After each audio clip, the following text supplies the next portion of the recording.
दोस्तों, आज हम बात करेंगे लखनऊ विकास प्राधिकरण यानी एलडीए की उन कार्रवाइयों की जिनका सीधा असर किसानों की जिंदगी पर पड़ा है। शहर का विकास जरूरी है, इसमें कोई दो राय नहीं है, लेकिन सवाल यह है कि क्या विकास की दौड़ में किसानों का भविष्य दांव पर लगाया जा रहा है। आइए इसे समझते हैं। लखनऊ शहर लगातार फैल रहा है। नई कॉलोनियां, रोड, मेट्रो और एक्सप्रेसवे ये सब बनाने के लिए जमीन चाहिए। अब ये जमीन आती है गांवों से, जहां किसान पीढ़ियों से खेती करते आए हैं। एलडीए का कहना है कि कई जगह अवैध प्लॉटिंग और कब्जे हटाने जरूरी हैं, लेकिन किसानों का आरोप है कि ये कार्रवाई कई बार अचानक होती है, वो भी बिना नोटिस दिए। अब मुख्य घटनाओं पर और किसानों का नुकसान जो है उस पर अगर एक नजर डालें तो मोहान रोड योजना दिसंबर 2024 काकोरी इलाके के कलियाखेड़ा गांव में किसानों की फसलें बुलडोजर से कुचल दी गई। किसान महिलाओं समेत कई लोग घायल हुए। सोचिए, महीनों की मेहनत और धान व सब्जियों की पूरी फसल एक ही दिन में खत्म कर दी गई। किसानों का कहना है ना तो नोटिस मिला, ना ही मुआवजा मिला। एक नजर डालते हैं गोसाईगंज क्षेत्र, मई 2025। यहाँ एलडीए ने खेतों की बाउंड्री तोड़ दी। एक किसान का तो सीधा 2 लाख रुपए का नुकसान हुआ। फसल और खेत की संरचना दोनों चली गई। किसानों ने अधिकारियों पर मनमानी का आरोप लगाया और डीएम तक शिकायत पहुंचाई। कानपुर रोड नगर प्रसार योजना जून 2025, ये मामला और बड़ा था। करीब 25 गांवों के 1,500 से ज्यादा किसान प्रभावित हुए। किसानों का आरोप है कि उन्हें अधिग्रहित जमीन का मुआवजा बेहद कम मिला, 8 से 14 रुपए प्रति वर्ग फुट, और कई लोगों को अब तक कुछ भी नहीं मिला। किसानों ने एलडीए मुख्यालय का घेराव तक कर दिया। अब आते हैं बसंत कुंज योजना अप्रैल 2025 पर।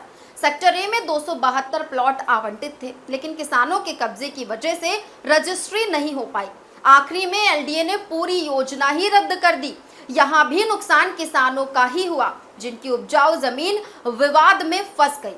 और अगर कुछ और कार्रवाइयां हैं जो 2024 से 2025 में हुई, जैसे किसान पथ के पास 15 से 100 बीघा जमीन पर अवैध प्लॉटिंग ध्वस्त की गई। आगरा एक्सप्रेसवे पर ढाबे सील कर दिए गए। छोटे किसान और ढाबा मालिक अब बेरोजगार हैं। सिर्फ 2024 से 2025 में ही 150 बीघा से ज्यादा जमीन पर बुलडोजर चला, जिसमें लाखों करोड़ों की फसल नुकसान हुई। कुल नुकसान का अंदाजा लगाते हैं। आर्थिक नुकसान लगभग 10 से 20 करोड़, सामाजिक नुकसान सैकड़ों किसान रोजगार और घर से वंचित हो गए। कई बार महिलाएं और बुजुर्ग घायल भी हुए। कानूनी लड़ाई, किसान हाई कोर्ट तक गए, लेकिन फैसलों का इंतजार है। किसानों का कहना है हमें शहर बनाने से दिक्कत नहीं, लेकिन हमारी मेहनत का सही मूल्य तो मिले। बिना नोटिस फसलें कुचल दी जाती हैं। महीनों की मेहनत एक ही पल में बर्बाद हो जाती है। अगर मुआवजा मिलता भी है तो इतना कम, उससे नया जीवन शुरू करना नामुमकिन है।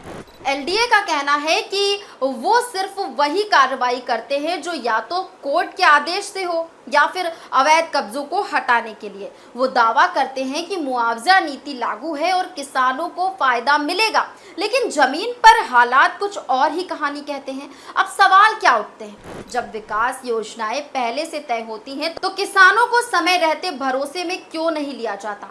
मुआवजा दर इतनी कम क्यों है कि किसान अपनी जिंदगी फिर से पटरी पर ही नहीं ला पा रहे हैं? क्या विकास सिर्फ शहर वासियों के लिए है या किसानों की मेहनत और आजीविका का भी सम्मान होना चाहिए? समाधान और सुझाव पर भी एक नजर डाल लेते हैं। किसानों को एक मुश्त और उचित मुआवजा दिया जाए, रोजगार पुनर्वास योजना बने ताकि किसान परिवार खेती छिनने के बाद भी काम पा सके। कार्रवाई से पहले पारदर्शिता प्रक्रिया अपनाई जाए, यानी नोटिस, सुनवाई और समझौते की गुंजाइश। गांव की जमीन से शहर बने तो गांव वालों को भी उसी शहर में सम्मानजनक जगह मिले। दोस्तों, विकास जरूरी है, लेकिन अगर विकास की कीमत किसानों की रोटी रोजी और सम्मान है तो ये असली विकास नहीं कहलाएगा। शहर तभी खूबसूरत लगेगा जब उसके साथ गांव भी सुरक्षित और खुशहाल रहेंगे। किसानों की जमीन सिर्फ मिट्टी नहीं होती, वो उनका जीवन, उनकी मेहनत और आने वाली पीढ़ियों का सहारा होती है। इसलिए विकास की दौड़ में उन्हें पीछे छोड़ना असल में पूरे समाज को पीछे ढकेलने जैसा है। यही वक्त है कि सरकार और एलडीए किसानों की बात सुने और उन्हें उनका हक दे, तभी विकास और न्याय साथ साथ चल पाएंगे। इस पूरे मामले पर आपका क्या कहना है, आपकी क्या राय है, कमेंट करके बताइएगा जरूर।